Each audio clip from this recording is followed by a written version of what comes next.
So, babasahin ko po sa inyo. Siguro nabasa nito ng iba ng ating mga kapatid. Nandyan din po itong comment na ito sa Gospel and Music Ministry sa mga videos natin. Una pong bigyan natin ng pansin, ang sabi niya ganito, naka-address talaga sa atin at yung tawag pa niya sa atin ay mga Sabadista. Ano po mga kapatid? Ang sabi niya, mga Sabadista. Sa panahong Kristiyano, walang ipinasya ang Diyos sa pamamagitan ng mga apostol sa mga mananampalatayang Kristiyano na bawal sa kanila ang kumain ng baboy at iba pang karne. Yan, ang kanyang sabi. Ang pilit na inililitaw ninyo ay ang pagbabawal ng Diyos sa mga Israelita ng pagkain ng baboy at iba pang karne. Sabi pa dito, talagang sa panahon ng bayang Israel ay bawal sa kanila ang pagkain ng karning baboy at iba pa, kaya walang pagtatalo dito. So dito sang-ayon siya na sa Israel bawal, ano po. At ang sabi pa dito, ang pinag-uusapan natin ay sa panahong ito ng Kristyanismo. May ipinasya ba ang mga apostol sa mga mananampalatayang Kristiyano na bawal ang pagkain ng karne ng baboy at iba pa? Ito ang dapat ninyong ilitaw. So meron siyang challenge sa atin mga kapatid na bibigyan natin ng linaw ng meron namang in a professional way mga kapatid. Ano po? At ang sabi pa rito, ang ipinasya ng mga apostol sa mga mananampalatayang Kristiyano ay huwag kakain ng inihandog sa Diyos-Diyosan, ng dugo at ng hayop na binigti. Ito ang tamang doktrina. So parang pinapalabas niya yung utos ng Diyos, maling doktrina. Yan, ano po. At ang sabi pa niya, ang doktrina ninyo na bawal ang pagkain ng baboy sa panahong ito, iyan ang aral ng demonyo na itinataguyod ninyo. Kaya maling-mali ang doktrina ninyo. At ang sabi pa niya sa last, lumayas na kayo dyan sa Sabadista. Ay matindi yung kanyang banat mga kapatid. Ano? Lumayas na kayo dyan sa Sabadista. Ito pa yung kanyang sinabi na isa pa. Mga kapatid, ito mas matindi ito. Yung banat niya. Ang sabi pa niya, mga Sabadista, naka-address lagi, kaya pina-screenshot ko na lang, nasa ating mga videos yan, kinoment niya. Sabi niya, mga Sabadista, sa panahong Kristiyano, ano ang isinulat na pasya ng mga apostol sa mananampalatayang Kristiyano? Huwag silang kakain ng hayop na marumi o karumaldumal tulad ng baboy? Basa. Ang ginamit niya ay Gawa 21:25. Ang wika naman ay ganito, tungkol naman sa mga mananampalatayang hintil, isinulat namin sa kanila ang aming pasya. Huwag silang kakain ng anumang inihandog sa Diyos-Diyosan, ng dugo, at ng hayop na binigti at huwag makiapid. Ang ipinagbabawal na kainin sa mga mananampalataya sa panahong Kristiyano ay ang mga inihandog sa Diyos-Diyosan, binanggit niya ito, ng dugo at ng hayop na binigti, hindi hayop na marumi o karumaldumal tulad ng baboy. So ang gusto niyang palabasin, hindi ipinagbabawal yung mga marumi na mga hayop gaya ng baboy sa mga hintil na Kristiyano. Bagaman ito marumi. Inaamin naman niya na ito'y marumi pero hindi bawal. Okay? At ang sabi niya, palibhasa di naman kayo tunay na Kristiyano, kundi Sabadista, kaya bawal sa inyo ang kumain ng baboy.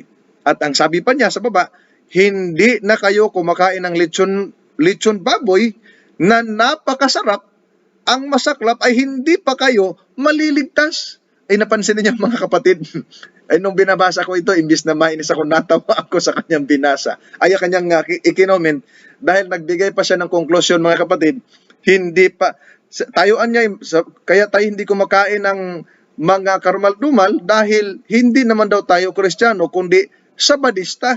Okay? At ang sabi niya, hindi na kayo kumakain ng lechong baboy na napakasarap, ang wika niya, ang masaklap ay hindi pa kayo maliligtas. Para bang alam niya na hindi tayo maliligtas at para bang Diyos siya, mga kapatid, na sinasabing hindi tayo maliligtas. Mga kapatid, no? Mukhang baligtad yata yung sinabi niya sa katotohanan. Kaya atin pong isa-isahin yan, mga minamahal na mga kapatid. Una, bigyan natin ng komento ang mga bagay na ito. Mga kapatid, ang kanyang pinalalabas na ang pagbabawal ng doktrina ng karne ng baboy ay doktrina ng demonyo ayon sa kanyang sinabi kanina. Ito, ang sabi niya, ang doktrina ninyo na bawal ang pagkain ng baboy sa panahong ito, iyan ang aral ng demonyo na itinataguyod ninyo, kaya maling-mali ang aral ninyo. Yan ang sabi niya, kaya lumayas na daw yung mga Sabadista.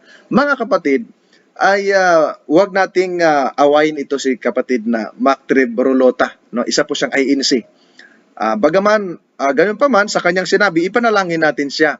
Kasi marami na pong mga INC na namulat, naging Seventh-day Adventist, mga kapatid.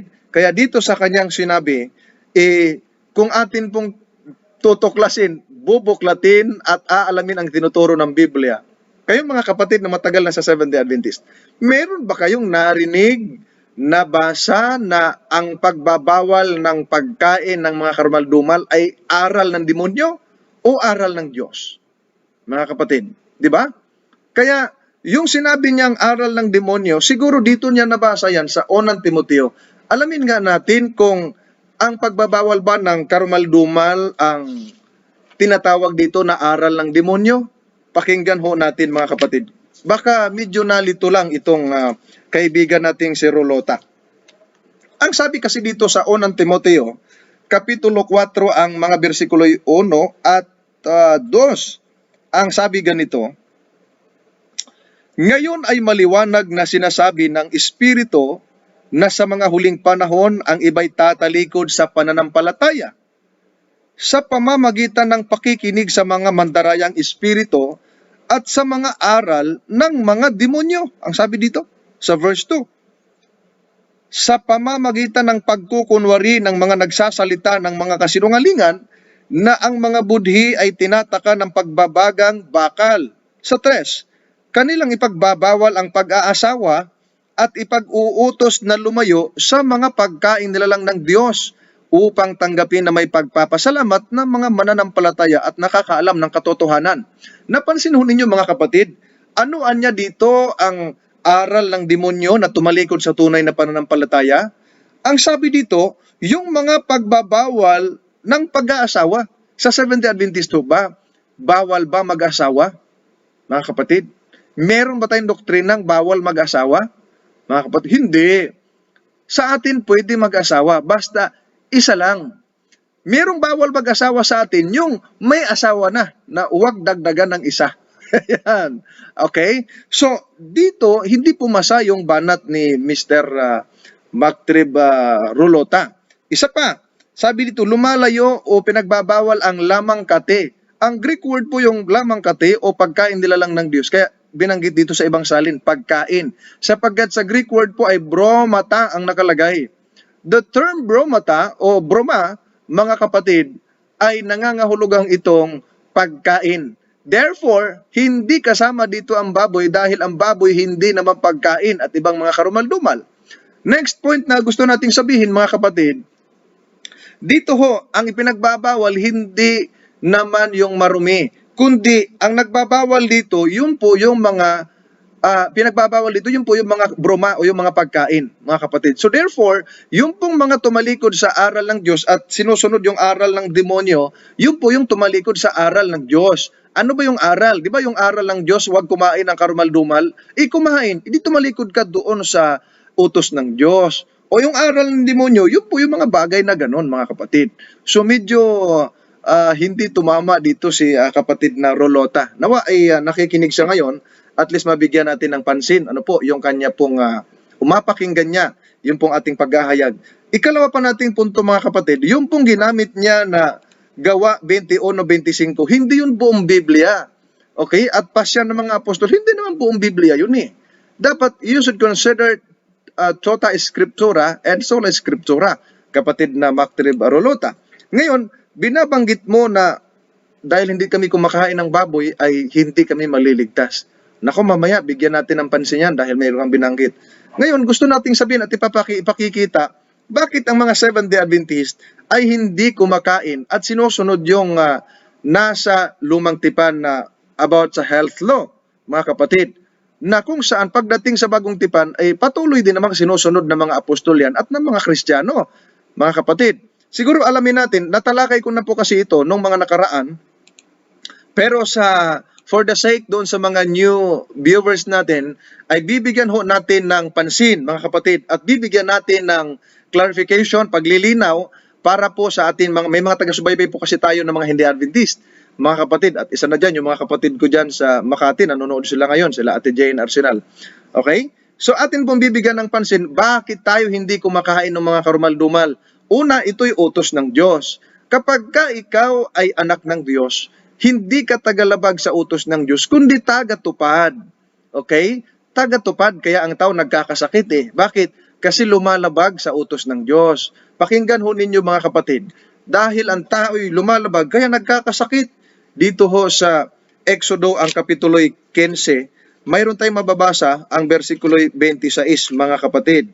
Ang wika po ay ganito, 15:26, na sinasabi, kung iyong diringgin ng buong tiyaga ang tinig ng Panginoon mong Diyos, at iyong gagawin ang matuwid sa kanyang mga mata, at iyong susundin ang kanyang mga utos, at iyong tutuparin ang lahat ng kanyang mga batas, wala akong ilalagay na karamdaman sa iyo na gaya ng inilagay ko sa Ehipsyo, sapagkat ako ang Panginoon na nagpapagaling sa iyo. Nakita ninyo mga minamahal na mga kapatid, ang Panginoong Diyos ang nagpapagaling.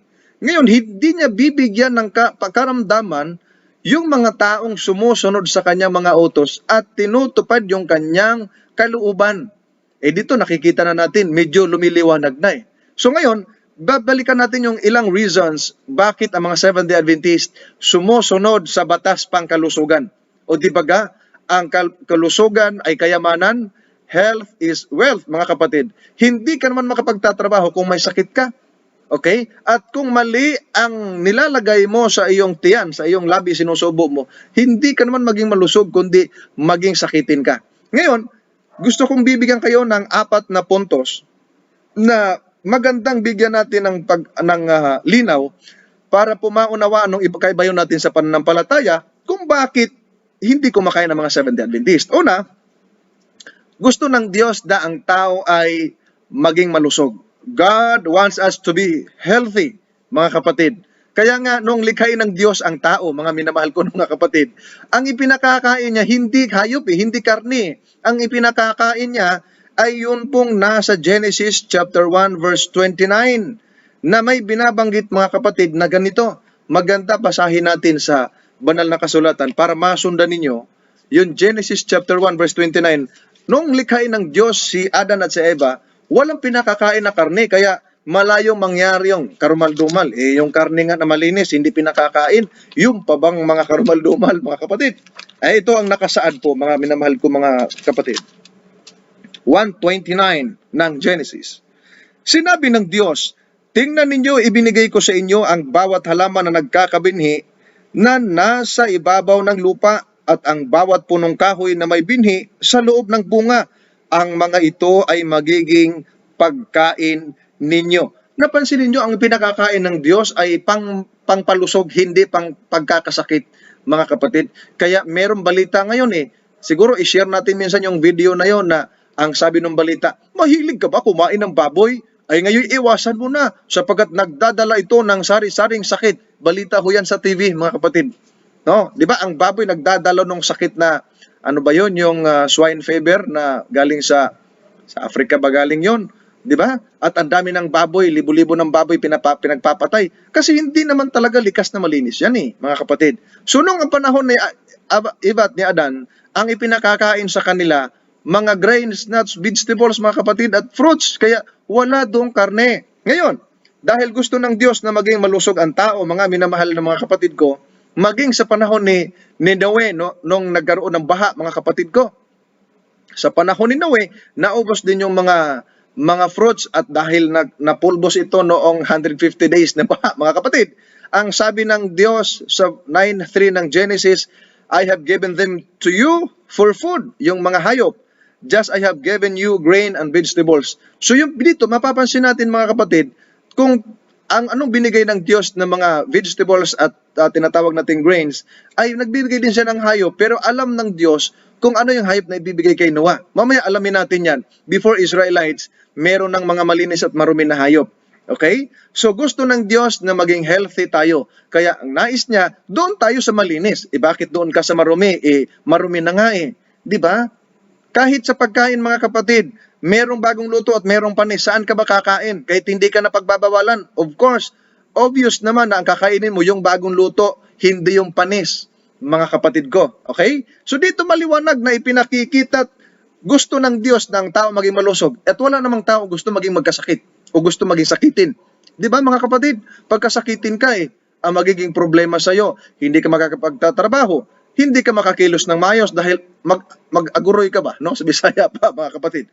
At yan din ang panalangin ni Apostol Juan sa atin sa 3 John verse 2 na ang nais niya ay maging malusog tayo, mga minamahal na mga kapatid. Wala naman, kahit ka tayo pinagpipray natin yung mga kapatid natin sa pananampalataya, mga kakilala natin, mga kaibigan natin, pinagpipray natin na maging malusog, mga kapatid. Meron ba namang gusto magkasakit? Wala. So that's why the first reason, God wants us to be healthy, mga kapatid. Second, God wants us to be holy. Gusto ng Diyos maging banal tayo. Bakit gusto ng Diyos na maging banal tayo? Sa 11:44 ng Leviticus, meron tayong ganitong mababasa. At kung titingnan ninyo mga kapatid, yung pong Leviticus, the book of Leviticus mga kapatid, ang theme po niyan ay holiness, kabanalan. Kaya napapansin ninyo, nandyan po yung mga pagbabawal ng mga marumi at karumal-dumal dahil ayaw ng Diyos na magkasakit tayo at gusto ng Diyos maging banal tayo. Ang wika niya sa Levitico 11:44, merong napakagandang balita dito mga kapatid na sinasabi, sapagkat ako ang Panginoon mong Diyos, kaya't pakabanalin ninyo ang inyong mga sarili. At kayo'y maging banal, sapagkat ako ay banal. Huwag ninyong durungisan ang inyong mga sarili sa pamamagitan ng anumang umuusad sa ibabaw ng lupa. Napapansin ninyo, bakit gusto ng Diyos maging banal tayo? Dahil siya na Diyos ay banal mga kapatid. Kaya gusto niya yung kanyang mga anak magiging banal din. At ang sabi niya, huwag niyong dudungisan ang inyong sarili sa anumang umuusad sa ibabaw ng lupa, mga minamahal na mga kapatid. So therefore, gusto ng Diyos na maging banal tayo. Kaya nga, yung pong theme ng Leviticus ay holiness, mga minamahal na mga kapatid. Ngayon, yung kanyang tunay na bayan, dapat merong identification at merong pagtitrace kung alin yung marumi, alin yung malinis, merong pagtuturo na ganyan para hindi mailigaw ang tao, mga minamahal na mga kapatid. Kaya nga dito sa Ezekiel chapter 44 verse 23, ang bayan ng Diyos ay merong ganitong pagtuturo mga kapatid. At hahanapin ninyo yan, saang relihiyon yan matatagpuan? Doon ba sa relihiyon ni kapatid na Mactribrolota? Doon ba sa ating kaibigang Dumaraos na laging bumabanat dyan pero hindi naman nagmumura? Kaya it's okay, no? Dito ho natin mababasa ang sabi ganito, 44:23 ng Ezekiel, ang sabi ganito, kanilang ituturo sa aking bayan ang pagkakaiba ng banal at ng karaniwan. At ituturo sa kanila papaano bibigyan ng pagkakaiba ang marumi at malinis. Mga kapatid, o napansin ninyo, yung bayan ng Diyos merong pagtuturo ng pagkakaiba ng banal at ng karaniwan. Nakita ninyo mga kapatid, dapat merong kaibahan yung holy at yung mga ordinary lang, mga kapatid. Bakit? Like for example, merong mga tao ngayon, lagi nilang sinasabi, wala na yang Sabado, wala na yang Sabbath. Okay? Lahat pari-pariho na. No, wag mong baguhin kapatid. Dahil ang 7th day, yung Sabbath o tawagin nating Sabado, yan po ay banal sa Panginoong Diyos, mga kapatid. So, dapat merong kaibahan ng banal at ang karaniwan. At dito binabanggit pa at tuturuan silang paano magbibigyan ng pagkakaiba ng marumi at malinis. So dapat merong pagkakaiba yung marumi at malinis o sa ating mga kaibigan o kaibigan sa pananampalataya. Lahat sa kanila ay pwedeng kainin. Lahat sa kanila ay malinis. Naku, paano yan? Kaya nga binigyan tayo ng Diyos ng kaisipan upang mag-isip tayo sa mga bagay-bagay na nakabubuti sa atin at nakasasama para ma-identify mo at makaiwas ka sa mga bagay na yon. Kaya dito pa lang hindi napapasa sapagkat yung bayan ng Diyos may pagtuturo ng kaibahan ng marumi at ng malinis, kaibahan ng banal at ng karaniwan, mga minamahal na mga kapatid.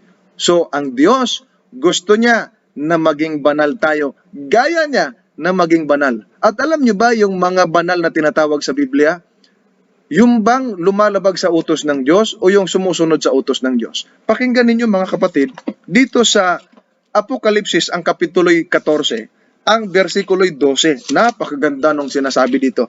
Pakinggan nga natin kung ang tinatawag bang banal, yung bang tumutupad sa utos ng Diyos o mga lumalabag sa utos ng Diyos. Ito ang sinasabi.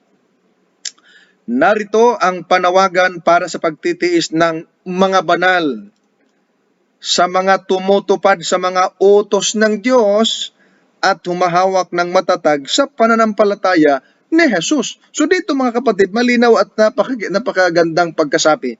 Yung pong mga banal na tinatawag, tumutupad sa mga utos ng Diyos, hindi lumalabag. Kaya examine yourself, friend o kaibigan. Kung ikaw ba ay lumalabag o sumusunod sa utos ng Diyos. At lalo na kapag tinatawag mong aral ng demonyo, yung pagbabawal ng pagkain ng marumi, gaya ng karne ng baboy at iba pang mga karumal-dumal, nako, malaking accountability mo sa Diyos yan. Nasasabihin mo, yan ay aral ng demonyo, nako, malaking sagutin niya sa Diyos, kapatid. Ano po? Pangatlong reason, God wants us to be an example. Gusto ng Diyos na maging liwanag ka, maging example ka sa mga tao. Di ba? Papaano ka maging example? Kung dati wala ka pa kay Kristo, kumakain ka na at lumalaklak ka na ng sinigang na sabaw ng baboy. Nung na kay Kristo ka na, ganun pa rin. What's the difference, kapatid? Ano ang pinagbago? Ano ang kaibahan? Meron bang kaibahan? Walang kaibahan. Yung the way ka namuhay, walang kaibahan, mga kapatid. Kaya nga, ang ating Panginoong Hesukristo, nag-iwan siya ng halimbawa para sumunod tayo sa kanyang mga yapak. Ngayon, ang ating Panginoong Hesukristo ba, kumain ba siya ng baboy? Hindi. Nagturo ba ang ating Panginoong Hesukristo na pwede nang kainin ng baboy? Hindi rin. Kaninong turo ang dala-dala ninyo? Okay? Sa mga apostol, ang tanong natin, ang mga apostol ba, may kumain bang baboy na mga apostol? Wala. Meron ba nga mga apostol nagturo na pwede nang kainin ang baboy? Wala rin. Alimango, lalong wala. Hahibla rin kanyan no, mga kapatid. So, ang wika po ng unang Pedro, ang kapitulo ay 2, versikulo 21, meron na napakagandang halimbawa ibinigay o iniwan ng ating Panginoong Hesukristo. Ang wika po, mga kapatid, ay ganito. Sapagkat ukol dito kayo'y tinawag, sapagkat si Kristo man ay nagdusa alang-alang sa inyo, na kayo'y iniwanan ng halimbawa upang sumunod kayo sa kanyang mga yapak, mga minamahal na mga kapatid. So, ang ating Panginoong Hesukristo sa kabila ng kanyang pagdusa sa atin, tinawag tayo at iniwanan tayo ng halimbawa upang magsisunod tayo sa kanyang mga yapak. Ang ating Panginoong Hesukristo, kumain ba ng baboy? Hindi siya kumain ng baboy. Yung mga tagasunod niya, dapat hindi rin kumakain ng karumal-dumal. Hindi lang baboy. The rest sa mga karumal-dumal. Ano pa? Yung mga ang Panginoong Hesukristo, nagturo ba na dapat nang kainin ang karumal-dumal? Hindi rin siya nagturo. Dapat yung mga tagasunod niya, hindi rin dapat magturo. Mga kapatid, ang ating Panginoong Hesukristo, Sabbath keeper. Kung Sabbath keeper ang Panginoong Hesukristo, dapat Sabbath keeper din ang kanyang mga taga-subaybay o tagasunod, mga kapatid. Yung kanyang mga alagad. So dito, napakaganda ng ginawa ng ating Panginoong Hesukristong pagdusa at pagtawag sa atin. Ngayon, hindi ba natin bibigyan ng halaga yung kanyang ginawa para sa atin? Napakadaling sumunod kaysa sumuway, kaibigan. Okay? Kaya nga, ang ating mga gawa, makikita yon kapag ikay sumusunod sa yapak ng ating Panginoong Hesukristo. Dahil si Kristo ang ilaw natin, nag-reflect sa atin yung kanyang ilaw at yung ilaw natin mag-reflect naman doon sa mga taong hindi nakakaalam ng katotohanan. Paano makakita ng katotohanan ng isang tao kapag ikaw ay walang pinagbago? Okay? Walang pinagbago. Dati walang Kristo, kumakain ng karumal-dumal. Nung may Kristo na, kumakain pa rin. What's the difference? Minamahal na kapatid, lalo na sa ating kaibigan nagbigay ng kanyang banat. Ano po? Kaya dito sa isang talata ng Biblia, napakaganda 5:16 ng Mateo.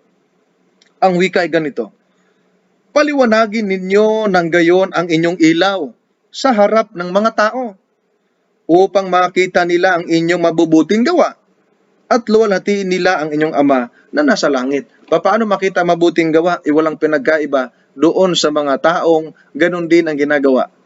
Wala kay Kristo at may Kristo, pareho lang ginagawa. Walang pinagbago, kapatid. Ano po? So gusto ng Diyos na maging example tayo.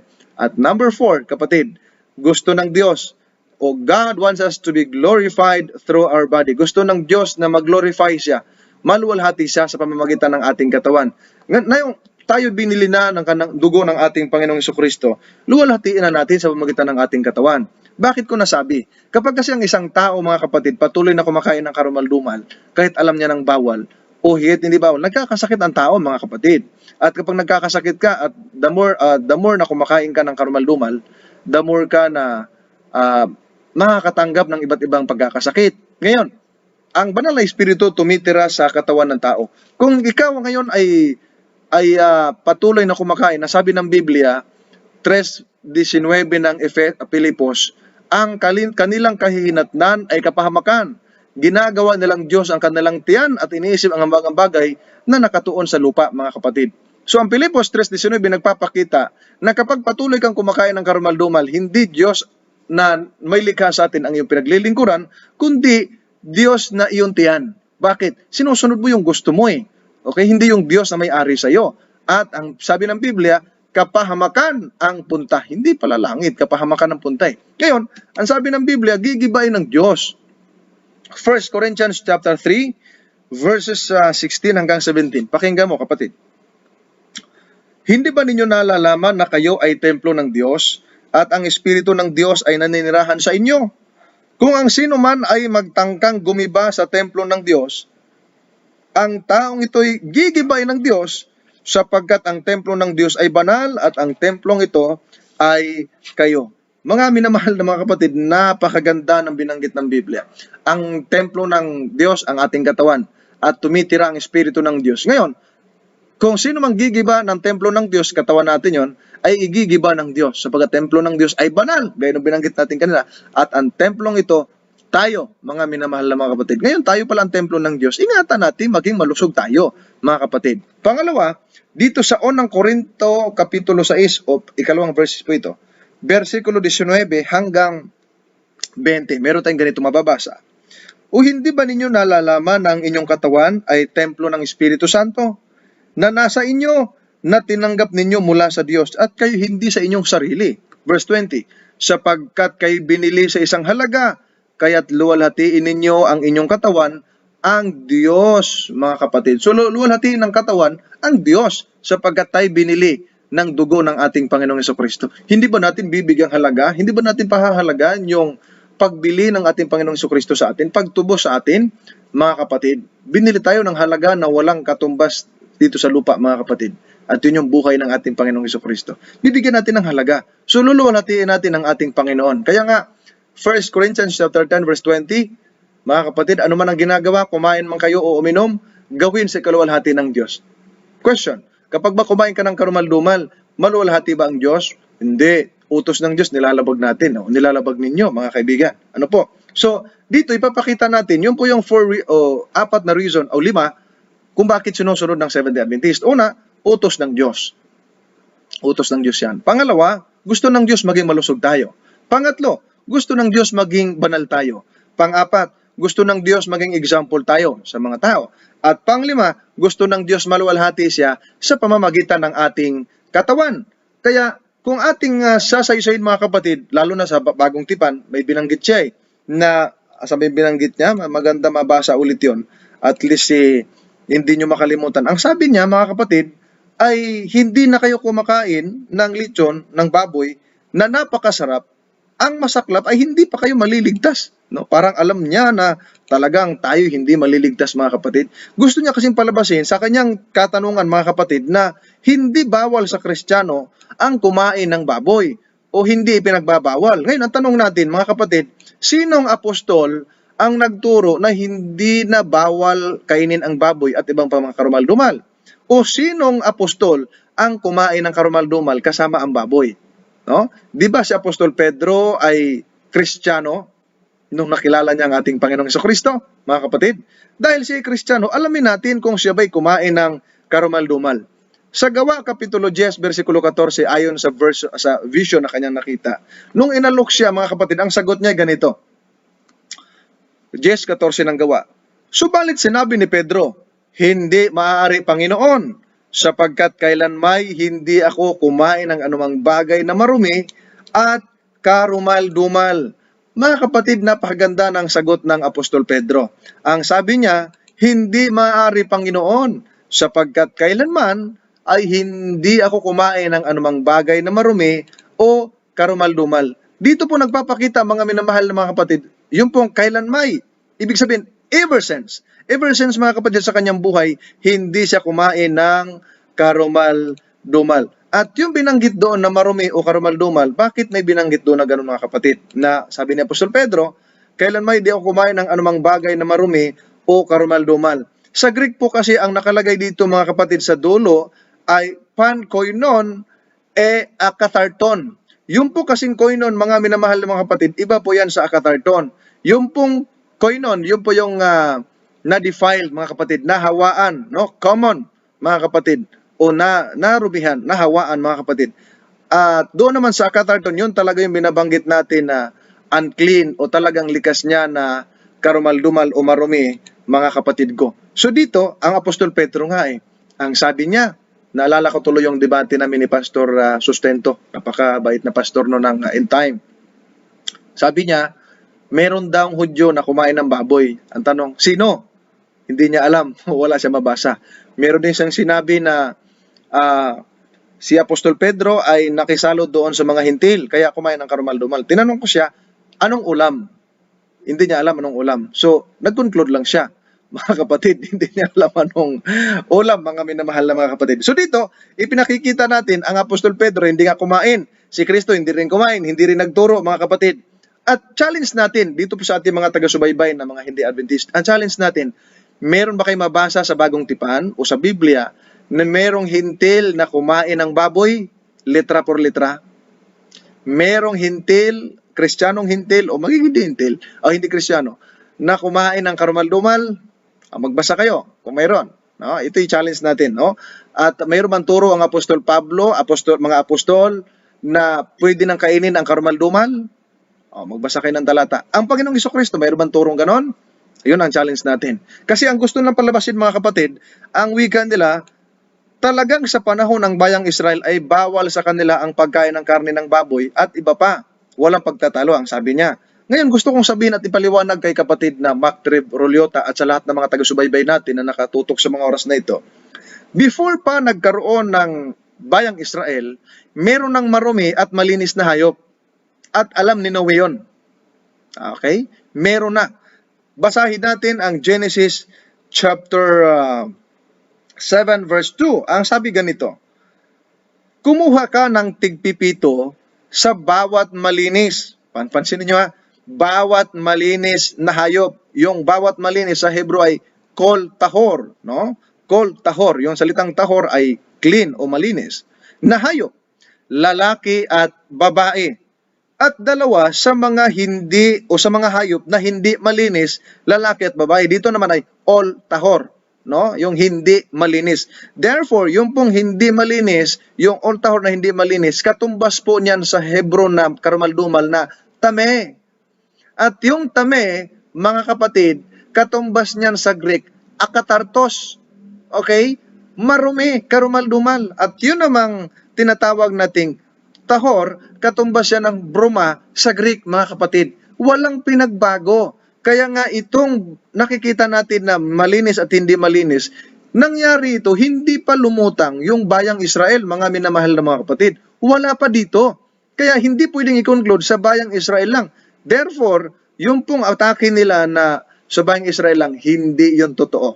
Dahil wala pang bayan ng Israel, meron ng malinis at meron ng hindi malinis o tinatawag nating marumi. Sa panahon pa nga ni Noe, alam na ni Noe, mga minamahal na mga kapatid. So, hindi yan basihan yung sinabing sa bayang Israel lang. Kasi kung titingnan natin yan, kung susundan natin yan, yung aral, mga kapatid, ipinagkatiwala hindi naman sa mga Pilipino. Tandaan po ninyo, yung aral hindi pinagkatiwala sa mga Pilipino. Pakinggan niyo kung saan pinagkatiwala, mga kapatid. Pakinggan natin.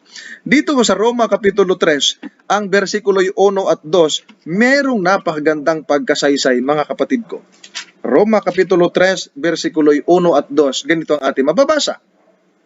Ano nga ang kalamangan ng Hudyo? O ano ang pakinabang sa pagtutuli? Verse 2, napakarami.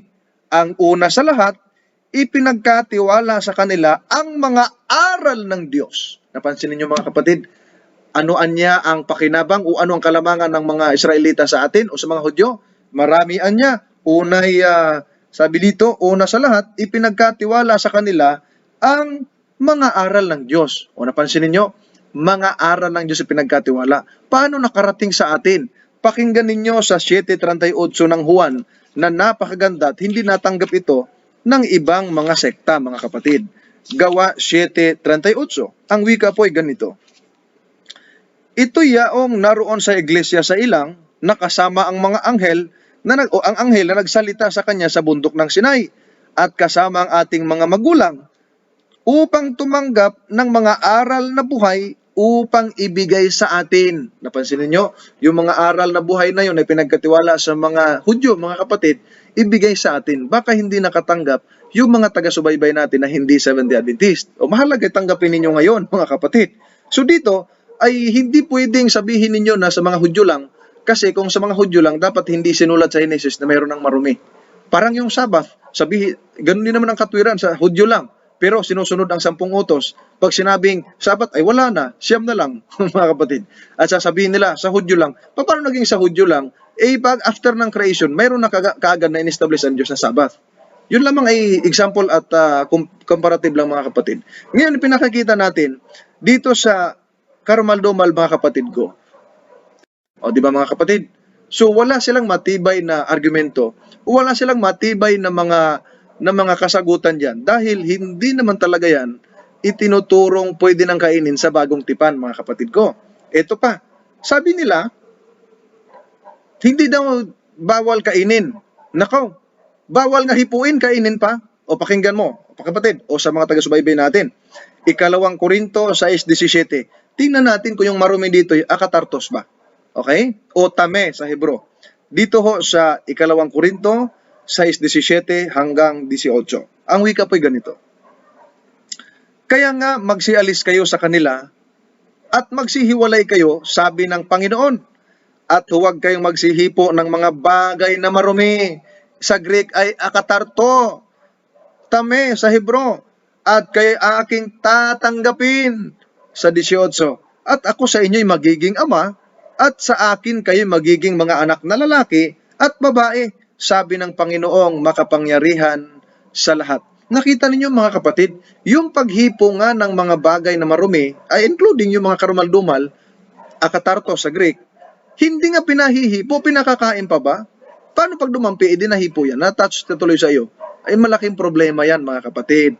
Kaya, bakit hindi na inulit yan ipagbawal sa bagong tipan? Kasi umiiral tuloy-tuloy, mga kapatid, yung pagsunod. Kasi kung nilalabag na yan, o hindi na yan, wala nang bisa yung batas pangkalusugan, dapat mayroon kayong pruweba na ang Panginoong Hesus kumain, ang mga apostol kumain, ang mga Kristiyanong Hintil kumain, o may nagturo man lang na ganyan. Wala kahit isang talata, mga minamahal na mga kapatid. Ngayon, noong naghandog, may mga Hintil ka na naghandog sa panahon ni Jesus, yung pari ni Jesus, mga kapatid. Hindi nga baboy ang inihandog baka. Baka, mga kapatid, o pakinggan natin. Dito sa Gawa, Kapitulo 14, ang versikulo'y 12 hanggang 15, ganito ang ating mababasa. Tinawag nilang Zeus si Bernabe at Hermes si Pablo. Nung nagpagaling, gumawa ng himala sila Pablo at Hermes noong panahon na yun. Hermes si Bernabe. Sapagkat siya ang pangunahing tagapagsalita. Verse 13, ang pari na ni Zeus na ang templo ay nasa harap ng lungsod ay nagdala ng mga baka at mga putong na bulaklak sa mga pintuang daan at ibig maghandog kasama ng napakaraming tao. Napansin niyo, mga kapatid, ano ang dala? Mga baka at mga bulaklak, mga kapatid. Hindi naman inihandog mga baboy, kundi mga baka. Siguro magkapareho lang ng tunog. Yung isa, baka, yung isa, baboy. O, di ba? Siguro yung mga nag-akalang baboy, nagbabaka sakali lang. Ayan. Pero yung pagbabaka sakali nila, hindi talaga baboy yun. Baka, kaya nga, baka sakali, mga kapatid. Ngayon, anong sagot ng Apostol Pablo? Ngunit nang marinig ito ng mga apostol na sina Bernabe at Pablo, pinunit nila ang kanilang mga damit at tumakbo sa gitna ng karamihan na sumisigaw, mga Ginoo, bakit ninyo ginagawa ang mga bagay na ito? Kami mga tao rin na gaya ninyo. Nagdadala kami ng magandang balita sa inyo upang mula sa walang kabuluhang mga bagay na ito ay bumaling kayo sa Diyos na buhay, na siyang gumawa ng langit, ng lupa, ng dagat at ang lahat ng nasa mga mga iyon, mga kapatid. So dito nakikita natin, mga minamahal na mga kapatid ko, yung pare ni Zeus, no? Na pagkamalang si Sos at si Hermes, si Bernabé, si Pablo, naghandog ng baka at mga bulaklak, hindi baboy, mga kapatid ko.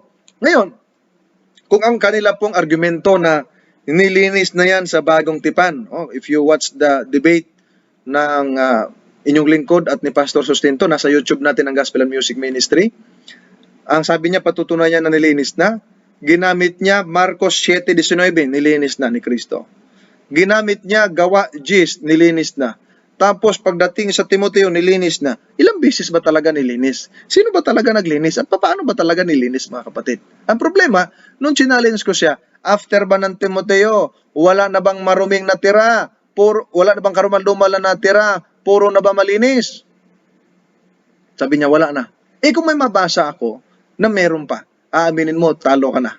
Ayaw niya. Biglang nag-iba, mga kapatid. Bakit? Kasi meron pa tayong mababasa na marumi, pakinggan ninyo.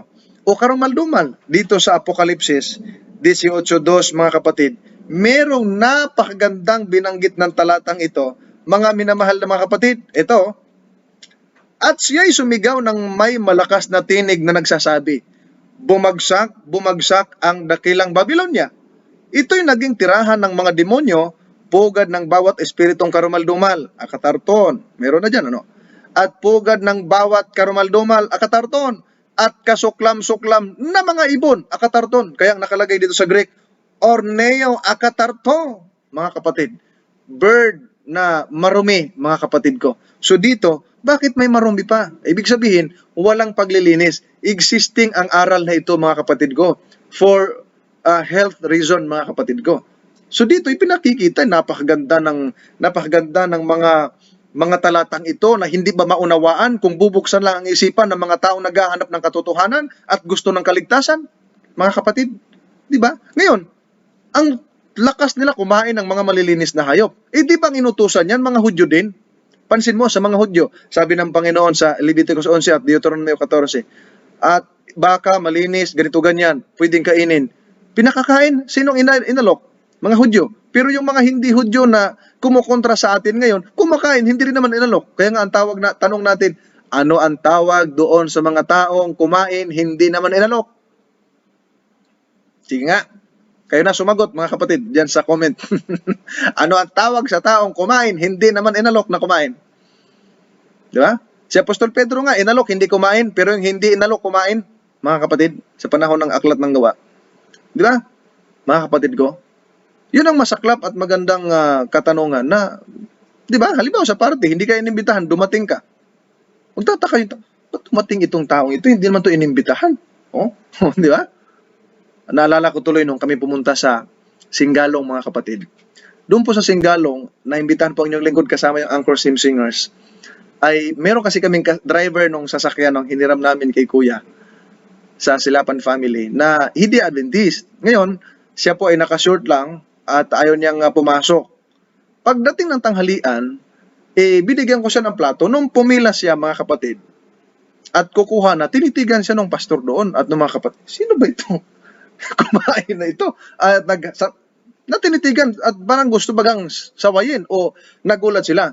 Nilapitan ko, sabi ko, driver po namin. Ganun ba? Hindi namin kilala. O di ba, mga kapatid? So yan din po yung magiging karanasan kapag yung tao inalok, hindi inalok, kumain, hindi inimbitahan, pumunta. Mga kapatid, o di ba? Yun ang karanasan, mga kapatid ko, ng mga taong gumugulo at medyo kinakarambola yung aral ng Biblia. Napakaliwanag naman. Bakit, mga kapatid, maliwanag? Kasi ako po'y dating Katoliko. Ganyan din ang buhay ko dati. Pero nung ipaunawa ng Diyos na ganito yung aral, bakit hindi mo tanggapin, mga kapatid? Ba't hindi natin tanggapin? Ba't hindi tayo pwede magpakumbaba sa ating mga sarili, tanggapin yung aral ng Diyos na nakalagay sa Biblia? mga minamahal na mga kapatid. Okay? At meron pa siyang sinabi, di ba? Sabi niya dito sa dulo, hindi na kayo kumakain ng litsyong baboy na napakasarap. Ang masaklap ay hindi pa kayo maliligtas. Ating susuriin mga kapatid, yung Biblia, sino ba yung hindi maliligtas? Yung bang kumakain ng karumaldumal o yung hindi kumakain? No? Alam ko, familiar na talata ito sa inyo eh. Ito'y nagpapatawag nito. Bullseye talaga mga kapatid ang talatang ito. Doon sa mga umaatake, ang wika ay ganito eh. Isayas, napakapambansang talata ito eh. Ito'y pagdating ng Panginoon. Isayas 66, 15 hanggang 18. Ituloy natin para maunawaan ng ating mga taga-subaybay na patuloy na nanonood at sumusubaybay sa ating programa ngayon mga kapatid. Ano po? Okay?